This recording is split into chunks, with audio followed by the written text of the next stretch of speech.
ઓમ શિવ સતીએ નમઃ। અમારી ચેનલ ભક્તિ ભાવમાં આપનું હાર્દિક સ્વાગત છે।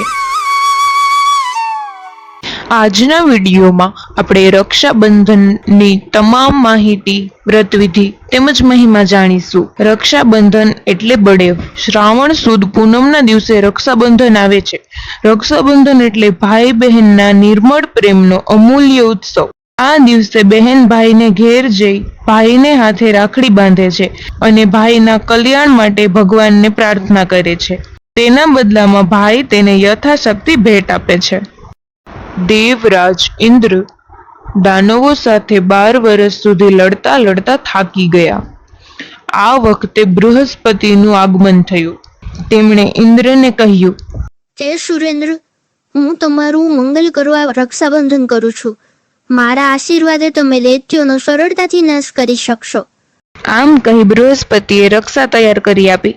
આ રક્ષા ઇન્દ્રાણીએ દેવરાજના હાથ પર બાંધતા ઇન્દ્ર વિજેતા બન્યા।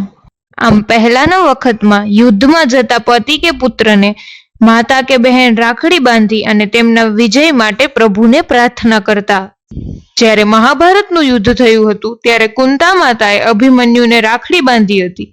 એ રાખડી જ્યાં સુધી અભિમન્યુના કાંડા પર સુરક્ષિત રહી ત્યાં સુધી તે યુદ્ધમાં વિજય મેળવતો રહ્યો। ચિત્તોડની રાણી જોધાબાઈએ પોતાની માતૃભૂમિના રક્ષણાર્થે મુગલ બાદશાહ હુમાયુને રાખડી મોકલી તેને પોતાનો ભાઈ બનાવ્યો હતો। આમ રાખડીનો મહિમા ઘણા વર્ષથી ચાલ્યો આવે છે।